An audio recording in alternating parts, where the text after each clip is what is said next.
So we're going to be doing a trigger job on the Smith & Wesson Model 37. Well, really, it's already done, but anyway, for this video, I'm going to use this DVD, Jerry Mitchell X-Init trigger job. He's using a K-frame. We're using a J, but either way, it should be fine. So that's the materials and reference that I'm going to be using. I'm not going to show you exactly how to do it because I'm still kind of learning how to do it. So if you want to do this, buy this DVD right here. I got mine on Midway. Pretty sure you can get it on Amazon. Yeah. So anyhow, we'll see how this goes. This will be part one of the video. We're gonna do it in two parts because it's hard to upload videos to YouTube over 15 minutes for me for some reason. So I cut out a lot of the filing on this video just because it was too tedious and too long for me to upload to YouTube. I'm also working with a very limited storage capacity on this device I'm recording on. So like I said, again, not actually going to show you what to file, how to do it. I'm going to show you a lot on how to break this thing down, but it's just too long otherwise. So like I said, if you want to do one of these on your gun, I really suggest you go get some materials and not try to get it for free on YouTube, because a lot of those things really go into depth. I've got like three different pieces of information I can reference, 2 DVDs and a book. So, but anyhow, this is how we'll see how this one turns out. This is already done. I'm just going to reassemble the gun at this point, but this will still be a part one. First, we're going to take the grips off.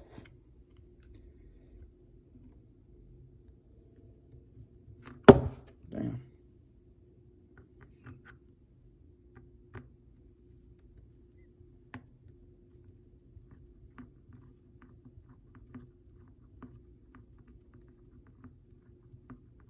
These are Pachmayr grips. A little bit bigger than the stock grips in your pocket, but with this air weight, it is a world of difference in recoil.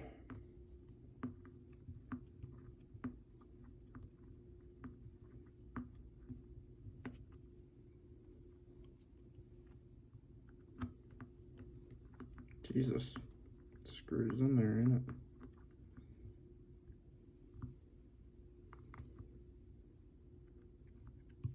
There we go. Next, the side plate.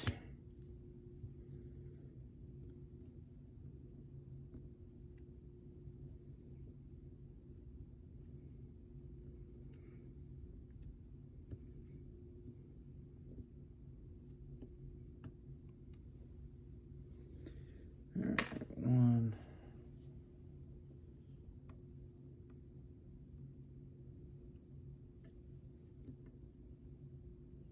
Oh shit. Thing.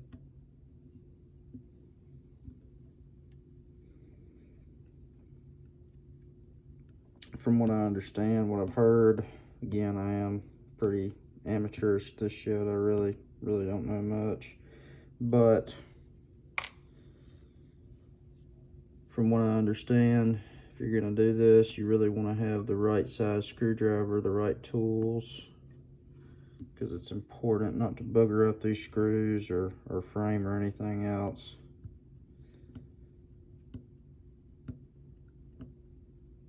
Now, I say that, but I'm about to do something where I don't have the right tool for the job.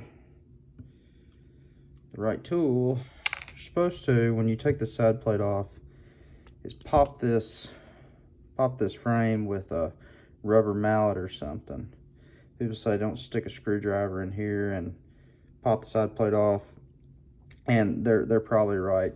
I do not have a rubber mallet, so that's exactly what I'm gonna do. But what I'm gonna do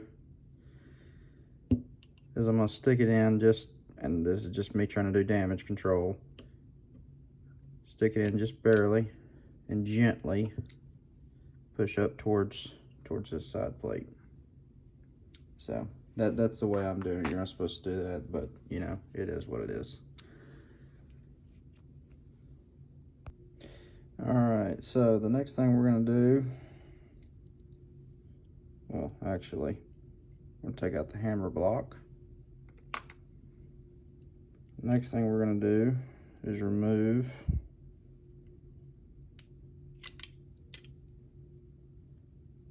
the yoke.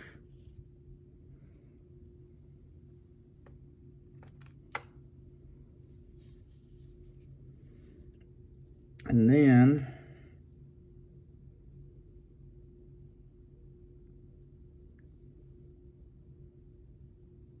we're going to take out this spring here.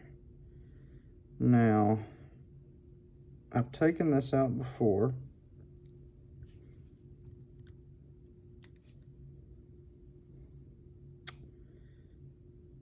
I remember taking this out. What I don't remember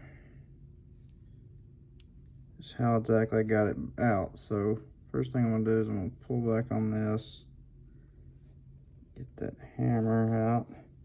This is a little bit harder because I've already bobbed the hammer.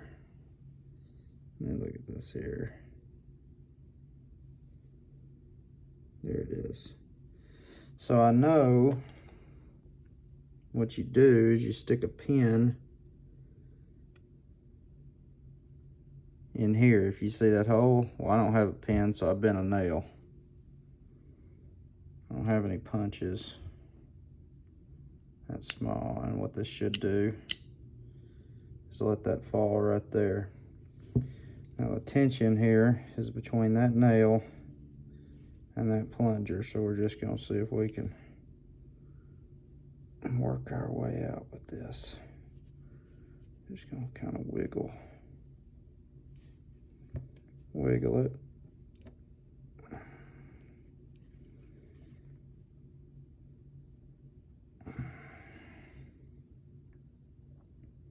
I think that's what I done last time. Just kind of wiggled. There we go. And turn that. Okay, so yeah, turn on that pin and just wiggle a little bit, and that should come out. All right, perfect.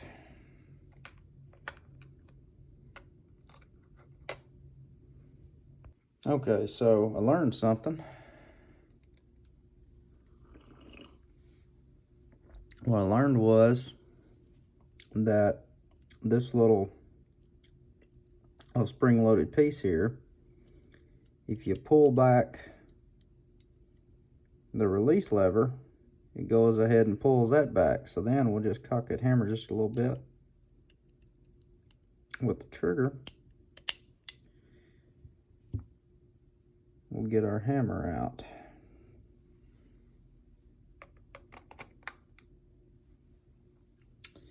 Now, this right here, I'm not sure what the best way to do it with. I think I'd like to use a larger screwdriver. So we're going to press down. I think that's called your rebound slide right there. Actually, I might need a smaller screwdriver.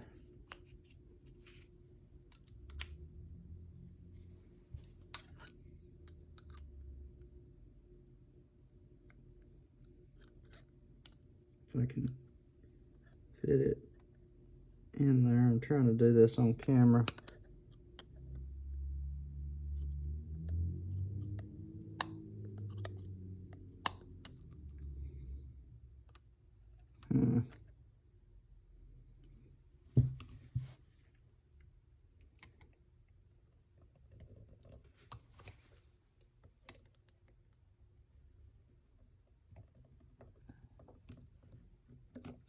Lord, you know what? I can go over it.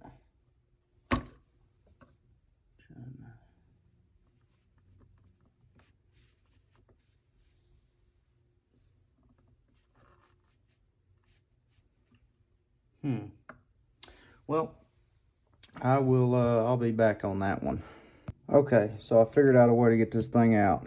So if you look real close, what you want to do is you see the way the gun's facing. You see that little bolt that's or notch there holding the spring in, and you see a place under it. What you're going to want to do is you're going to want to insert your screwdriver coming from this way over this frame and into the bottom side of that bolt right there. Set the gun facing up and use that as leverage. That's how you do it. So we're gonna see if we can. That's the way I found to do it anyway. So, and I am watching a video on this, but we'll put my thumb here because this thing's supposed to shoot out like hell. This, there, it's coming. Oh shit. Okay. Get it under here.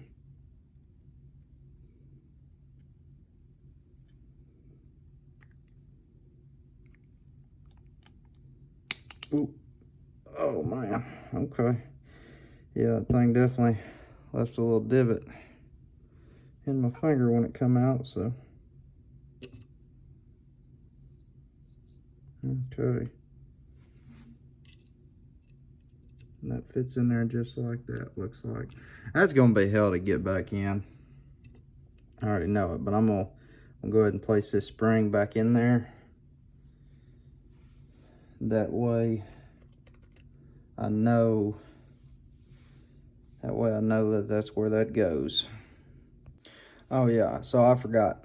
So I decided to, since I was already gonna break this gun down because I had to take the hammer out to do cold blue, I was just gonna go ahead and smooth out that that trigger on it, the rest of this, to take the hammer out, to do either bob it or like what I'm doing, cold blue it, because I've already bobbed it, is irrelevant. So anything past taking the hammer out is pretty much irrelevant. But that's what I'm going to work on today. As far as the rest of this, the breakdown of this, I'm going to use this still in the video, and if you just want to see the application of cold blue, just skip to that part. Okay, so the next thing we're going to do, pull this hand out, hold it, it's under spring tension, and ease this trigger up. There's our trigger.